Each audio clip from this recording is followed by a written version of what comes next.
Video کو like کر کے آگے شیئر ضرور کر دینا۔ سکتی ہے نہ عزت مل سکتی ہے، نہ وقار مل سکتا ہے، نہ سکون مل سکتا ہے۔ جو قوم خدا کو ناراض کر دے وہ کبھی سکون کی نیند نہیں سو سکتی۔ جو قوم خدا کو ناراض کر دے وہ قوم کبھی عزت نہیں پا سکتی۔ جس کو آپ اور ہم عزت سمجھتے ہیں وہ قطعاً عزت نہیں ہے، وہ بازاری اشتہار ہے۔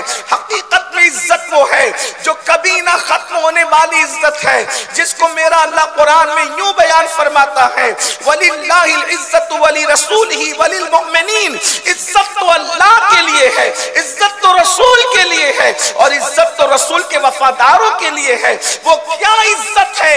اللہ اکبر، کہ انسان چند دن دنیا میں شہرت پائے اور اس کے بعد گمنامی میں چلا جائے۔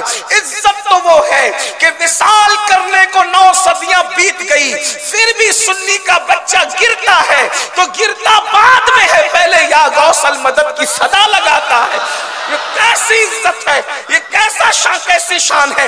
غوث پاک کبھی بھیونڈی آئے نہیں، ممبئی آئے نہیں، ہندوستان آئے نہیں ظاہری طور پر، لیکن اللہ اکبر، ہندوستان کے قادریوں ہی نہیں بلکہ تمام اہل ایمان کے دلوں میں غوث پاک کی ایسی جوت کی جھلجھل ہے کہ اللہ اکبر، میرے امام کہتے ہیں نہیں کس شان کی منزل میں تیرا جلوہ نور، نہیں کس گھر کے آئینے میں اجالا تیرا، اور مٹ گئے مٹتے ہیں مٹ جائیں گے آدھا تیرے، نہ مٹا ہے نہ مٹے گا کبھی چرچا تیرا، اور وَرَفَعْنَا لَكَ ذِكْرَكَ ہے سایہ تجھ پر، ذکر اونچا ہے تیرا، بول ہے بالا تیرا۔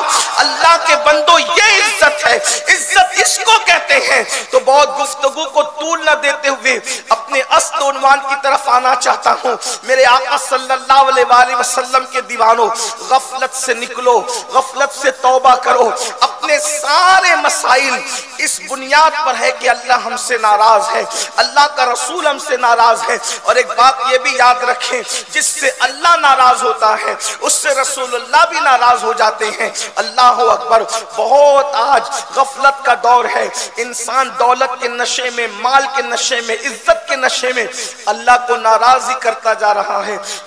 جن بچوں کو ہم نے پیدا کیا، جو ہم سے پیدا ہوئے، جنہوں نے ہم سے جنم لیا، ہمیں ان بچوں کی رضا کا تو خیال ہے، لیکن جس خدا نے ہمیں وجود عطا فرمایا اس اللہ کی خوشی کا ہمیں کوئی خیال نہیں۔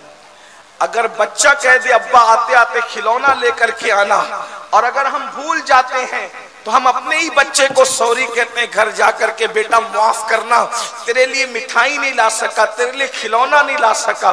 آپ سے پوچھنا چاہتا ہوں، خود کے جنم دیے ہوئے بچوں کی رضا کا خیال کرنے والوں، اپنے اللہ کی تم نے کتنی عزت کی، اپنے مولا کی تم نے کتنی عزت کی۔ میرا اللہ اپنے بندوں سے کہہ رہا ہے وما قدر اللہ حق قدری، کہ تم نے میری وہ قدر ہی نہیں کی جو قدر کرنے کا حق تھا۔ ایک رب اپنے بندوں سے کہہ رہا ہے، ایک مالک اپنے غلاموں سے کہہ رہا ہے، ایک خالق اپنی مخلوق سے کہہ رہا ہے تم نے میری وہ قدر نہیں کی۔ ذرا اس آیہ کریمہ کا تیور تو ملاحظہ کریں، بیوی کو سوری کہنے والوں، بچوں سے معافی طلب کرنے والوں، 5000 کی نوکری دینے والے انسان کی غلامی کرنے والوں، جس خدا نے پیدا کیا، ماں کے پیٹ میں شکل بنائی، جس نے روزی دی، رزق دیا، عزت دی، دودھ پینے کے لیے ماں کی جو ہے وہ سینے کی معرفت عطا کی، یہ سب کچھ دیا، ماں باپ کے سینے میں ہماری محبت دی، اس اللہ سے وفا کیا کی۔ مگر یاد رکھنا، جس دنیا کے فریب پر ہم غفلت کی زندگی گزار رہے ہیں، میری دکان، میرا مکان، میرا کاروبار، میرا دوست، میرا یار، میرے بچے، میری بیوی، یہ سب دھوکہ ہے، دھوکہ۔ ایک خواب، ایک خواب، دنیا ایک خواب ہے۔ ایک خواب کے لیے اتنی فریبتا ہو، یہ خواب ہے۔ سیدنا مولا کائنات سید السادات علی مرتضی کرم اللہ تعالی وجہہ الکریم فرماتے ہیں دنیا خواب ہے، اور ہر خواب انسان سوتی ہوئی آنکھ سے دیکھتا ہے۔ دنیا ایسا پرفریب خواب ہے کہ اس خواب کو انسان جاگتی آنکھ سے دیکھ رہا ہے۔ ہر خواب سے انسان اس وقت بیدار ہوتا ہے جب اس کی آنکھ کھلتی ہے، اور یہ دنیا کا خواب ہے۔ دنیا کا خواب اتنا پرفریب ہے کہ جب موت کی وجہ سے اے انسان تیری آنکھ بند ہوگی، اس وقت تیری آنکھ کھلے گی کہ میں کتنے بڑے دھوکے میں تھا. مکان گیا، دکان گئی، بچے جدا ہوئے، بیوی جدا ہوئی، سب چلے گئے. اللہ کے بندو، آج اصلاح معاشرہ کی محفل میں آئے ہو. کامیابی کا اصول میرا اللہ قرآن میں بیان کرتا ہے. اگر کامیابی چاہتے ہو آپ کو 3 باتوں پر عمل کرنا ہے. میں جلدی جلدی تینوں باتیں پڑھتا ہوں، نتیجے پہ بات پہنچتی ہے. اللہ پاک ارشاد فرماتا ہے کامیاب، اور ایک بات یاد رکھنا، اللہ نے کہہ دیا کامیابی ہونی ہے. اگر شک کرو گے مسلمان نہیں رہ جاؤ گے. کامیابی کے 3 اصول اللہ فرما رہے ہیں. قد افلح من تزکا، وہ مراد کو پہنچے. اللہ نے کہہ دیا مراد کو پہنچے تو مراد کو پہنچے. اب کامیابی سے کوئی روک نہیں سکتا اگر پوری دیانتداری کے ساتھ 3 چیزوں پہ عمل کر لو. نمبر 1، مراد کو کون پہنچا؟ من تزکا، جس نے اپنے دل کو گناہوں سے پاک کر لیا، گناہ کی محبت سے پاک کر لیا. پہلی منزل کامیاب لوگوں کی دل کو گناہوں کی محبت سے پاک کرنا، دل کو گناہوں سے محفوظ کرنا. یعنی جب گناہ دیکھو تو دل میں کرنے کا جذبہ پیدا نہ ہو، بلکہ گناہ کو دیکھ کر ہی انسان کے دل میں نفرت پیدا ہو، گناہ سے گھن پیدا ہو. دل کو گناہ کی محبت سے پاک کرنا یہ پہلی منزل ہے. اب تھوڑا ٹٹولے اپنے آپ میں، کیا ہم وہ لوگ ہیں؟ ہمیں تو ہر گناہ سے محبت ہے، ہمیں تو ہر گناہ سے پیار ہے. دیکھ لیجئے، فلموں سے لے کر کے گانے سننے تک، گانے سننے سے لے کر کے سود کے دھندے تک، سود کے دھندوں سے لے کر کے شراب اور نشے تک، شراب اور نشے سے لے کر غیبت، چغلی، حرام غذا، یہ ساری چیزوں سے انسان اس قدر اس میں ملوث ہوا کہ اب تو انسان گناہ کو گناہ سمجھتا ہی نہیں.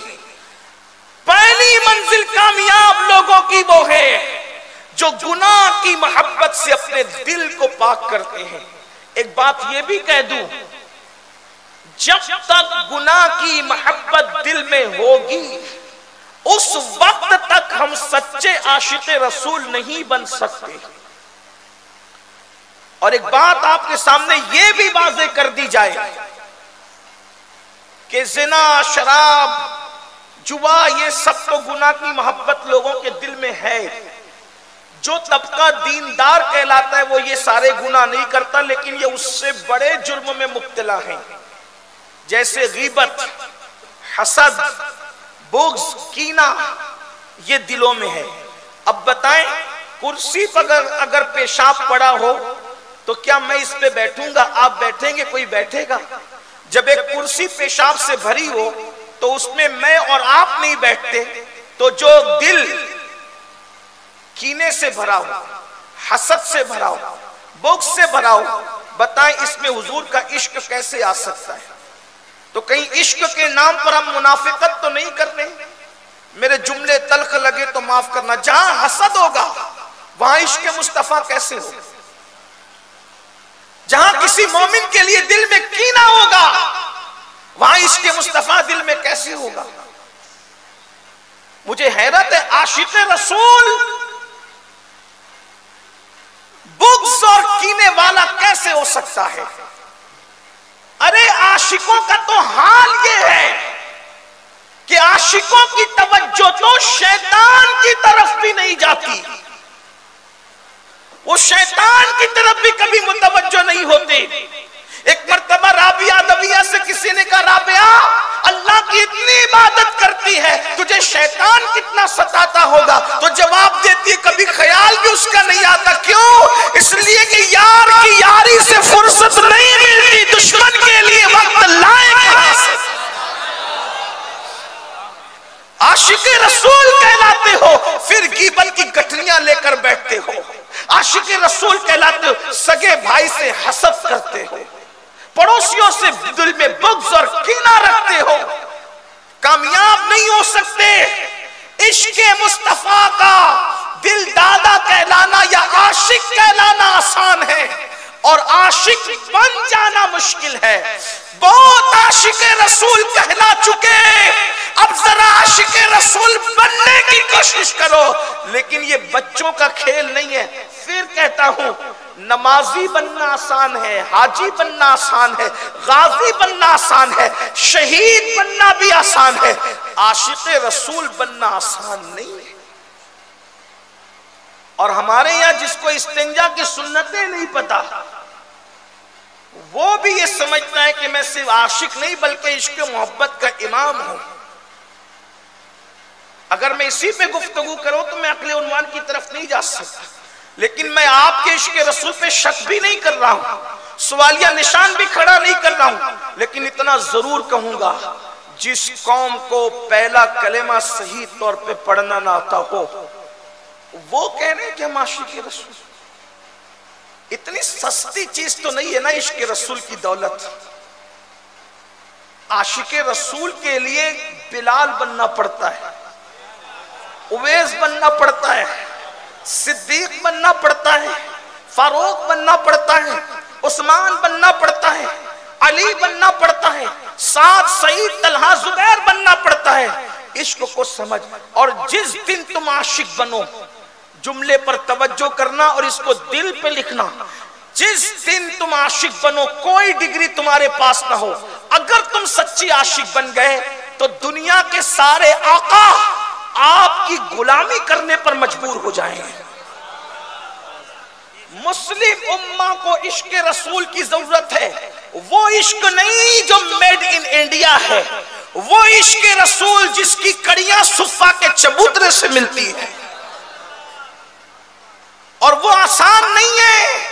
اس کے لیے مکے کے بازاروں میں گلے میں رسی ڈال کر کے کھینچا جاتا ہے، اس کے لیے تپتے ہوئے انگاروں پہ لٹایا جاتا ہے، اس کے لیے بوریوں میں باندھ کر کے مارا جاتا ہے، اس کے لیے وطن سے چھڑایا جاتا ہے. کسی کے کپڑے چھینے جاتے ہیں، کسی کو کپڑے سے ننگا کیا جاتا ہے، کسی کے مال لیا جاتا ہے، کسی کو ماں چھوڑ دیتی ہے، کسی کو باپ چھوڑ دیتا ہے، کسی کو کوئی چھوڑ دیتا ہے، کسی کو کوئی چھوڑ دیتا ہے.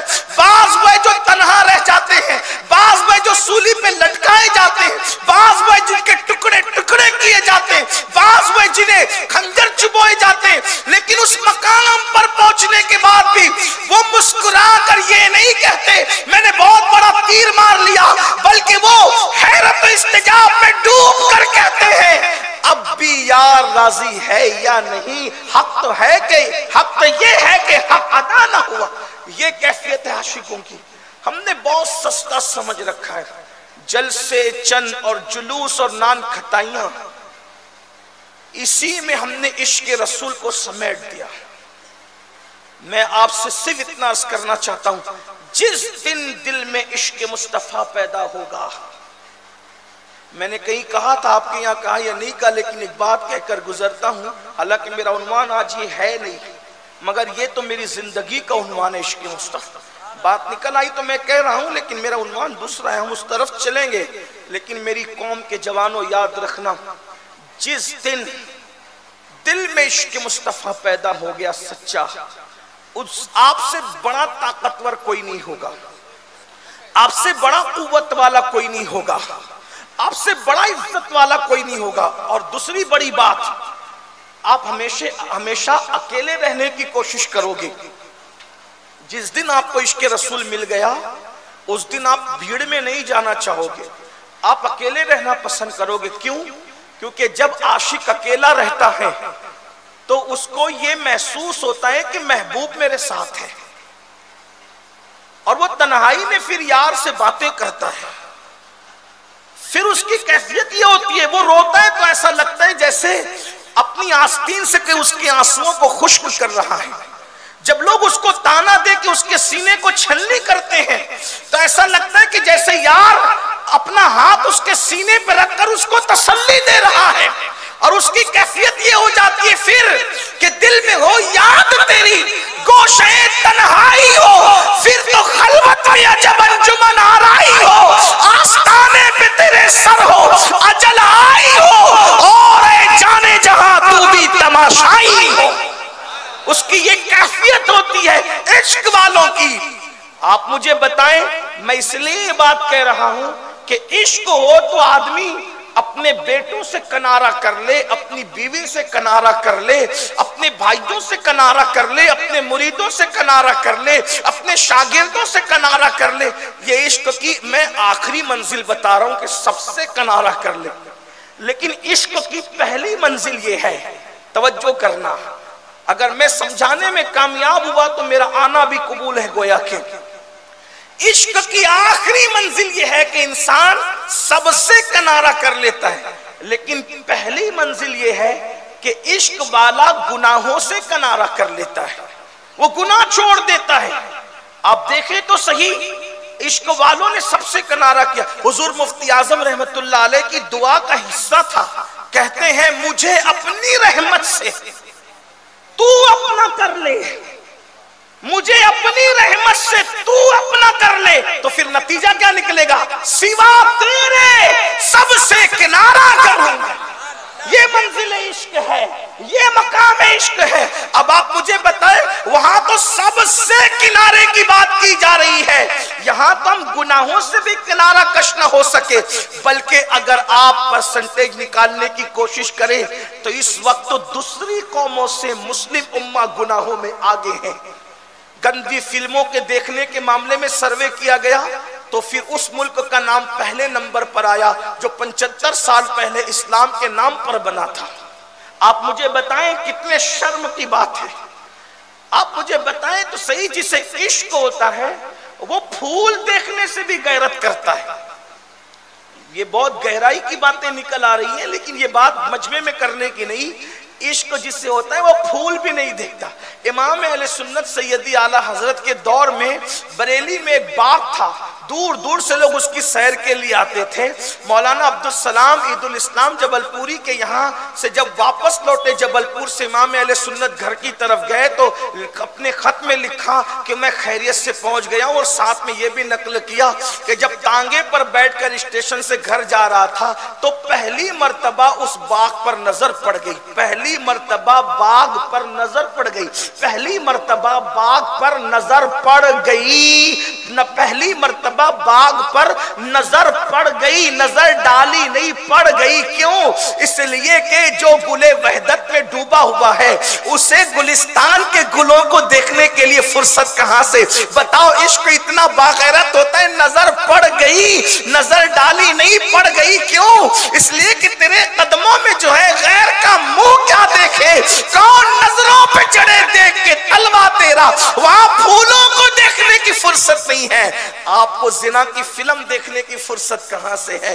عشق کا دعویٰ ہوتا، عشق کا دعویٰ ہے اور یہ سچا ہوتا تو شاید ہم کبھی بھی گندی فلم دیکھنے کی ہمت نہ کرتے۔ کبھی سوچا یا رسول اللہ قبر میں آپ کا دیدار کریں گے، اس پہ نہ انہی آنکھوں سے زیارت کرو گے جن آنکھوں سے گندی فلمیں دیکھ چکے ہو، انہی آنکھوں سے زیارت کرو گے جو آنکھ علی کے مرتضیٰ فرماتے ہیں حضور یہ تو ضرورت بھی ہے اور معاف بھی ہے اور جائز بھی ہے، آپ نے دیکھا کیوں نہیں؟ جائز ہونا اور بات ہے، اس لیے کہ جواز اور عدم جواز کے معاملات جدا ہوتے ہیں اور غیرت عشق اس کے اوپر ہوتی ہے۔